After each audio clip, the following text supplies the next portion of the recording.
nor LGU from this historic process. That is why we even waited for the results of the special elections of Lanao del Sur and several overseas absentee voting areas to complete the canvass of votes. Another factor which truly helped make the canvassing of votes, Mr. Speaker, Mr. President, was the masterful handling of my co-chair, the Honorable House Majority Leader Martin Romualdez. I would like to say this, ladies and gentlemen. He never left his post throughout the proceedings. Not even for lunch, not even for dinner, not even a bathroom break. He truly leads Congress by example, and I salute you, sir. I would like to also take this opportunity to thank the hardworking members of this joint committee, my colleagues from the Senate, Senator Nancy Binay, Senator Franklin M. Drilon, Senator Amy Marcos, Senator Ralph Recto, Senator Grace Poe, Senator Pia Cayetano, and our alternate members, Senator Lito Lapid, Senator Risa Ontiveros, Senator Coco Pimentel, Senator Ronald Bato de la Rosa, and our colleagues as well from the House of Representatives, Congressman Jesus Crispin Remulla, Representative Abraham Tolentino, Representative Christine Singson Nihan, Representative Sharon Garin, Representative Manuel Manix Dalipe, Representative Juliet Ferrer, and alternate members Representative Juan Pablo Bondo, Representative Johnny Pimentel, Representative Alfredo Garbin, and Representative Stella Kimbo. With that, Mr. President, Mr. Speaker, it is my distinct honor and privilege to sponsor the report of the Joint Committee of the Canvass of Votes for presidential and vice presidential candidates in this historic May 9, 2022 national and local elections. The Joint Committee, Your Honors, canvassed a total of 171 COCs from provinces, highly urbanized cities, local absentee voting, overseas absentee voting, and found all of them to be authentic and duly executed. The results, Your Honor, of the canvass shows that Ferdinand Bongbong Romualdez Marcos Jr. obtained the highest number of votes for the position of president, garnering a total of 31,629,783 votes.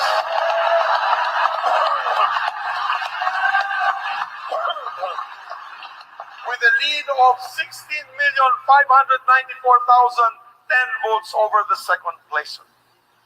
On the other hand, Madam Inday Sara Zimmerman Duterte obtained the highest number of votes for vice president with 32,208,417 votes, with a lead of 22,879,210 votes over her closest opponent. Allow me to add, Mr. President, matagal-tagal na rin po ako sa politika at maraming eleksyon na rin po ang aking napagdaanan, both local and national elections. At ngayon lang po ako nakakita itong dalawang kandidato kapag nagmo-motorcade ay kilo-kilometro po ang taong nag-aabang. Sa kaintrikan ng araw, kainitan ng araw at hindi alintana ang init. May mga rallies din po kami na kasaganan ay nag-uulan at nananatili po ang tao. Yan ang masasabi natin, umulan na tumaraw man ay kasama pa rin po natin ang ating mga kababayan. May mga kaugnayan po tayo na pamilya ang nag-aabang at nagdadala pang sariling baon para sa kanilang tanghalian. Mga galing sa kanayunan, Mr. Speaker, Mr. President, talagang nakakamangha at ngayon ko pulang nasaksihan na ganyan na pagtanggap sa ating mga kababayan sa ating dalawang kandidato. In this election, truly, Mr. President, Mr. Speaker, President-elect Bongbong Marcos and Vice President-elect Sara Duterte were truly rock stars. However, the greater task of the victors today is to unite our countrymen for nation building That begins today. This weighs heavy on their shoulders. Mr. President, Mr. Speaker, Ecclesiastes 3 says, there is a time for everything. For everything there is a reason, and a time for every matter under heaven. Today, let me urge our kababayan, sa ating mga kababayan na nakikinig po na yun, that it is a time to heal from this divisive campaign. It is a time to respect the will of the majority of our electorate. And most importantly, it is a time to unite for the welfare and progress of our people and rally behind our flag and our country. Mr. President, with an overwhelming victory of our President-elect Ferdinand Romualdez Marcos Jr. and Vice President Inday Sara Duterte, I am convinced that the Filipino electorate heeded the clarion call to unite for progress and to get out of the suffering caused by the COVID-19 pandemic. It is a resounding affirmation of the Filipinos' desire to move forward and jumpstart our economy. And finally, today is a triumph of our democracy. Mabuhay ang ating demokrasya. Maraming salamat po.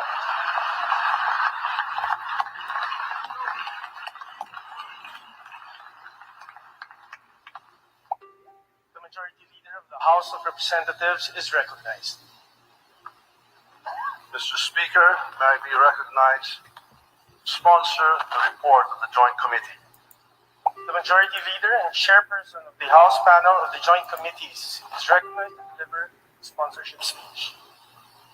Mr. Senate President, Mr. Speaker, distinguished colleagues, guests, ladies and gentlemen, the joint public session of Congress to canvass the votes for the duly elected President and Vice President in the elections of May 9, 2022 is honored and privileged to submit its report to the honorable members of the Senate and the House of Representatives in joint public session.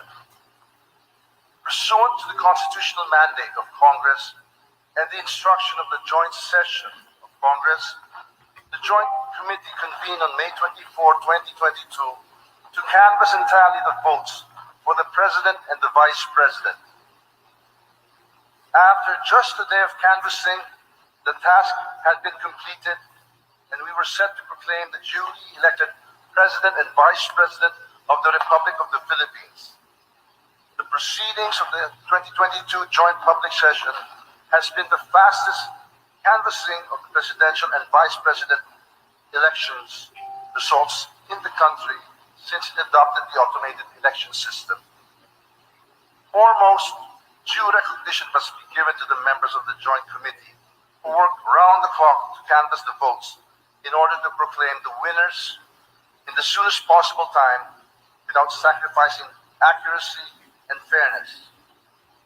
The Senate panel headed by the Senate Majority Leader Juan Miguel Mix F. Zubiri, Senator Maria Lourdes Nancy S. Binay, Senator Franklin M. Drilon, Senator Amy R. Marcos, Senator Grace L. Poe, Senator Ralph G. Recto, Senator Pia S. Cayetano as members, and Senator Manuel Lito M. Lapid, Senator Risa Ontiveros, Senator Aquino Coco III, Senator Ronaldo Pato de la Rosa as alternate members.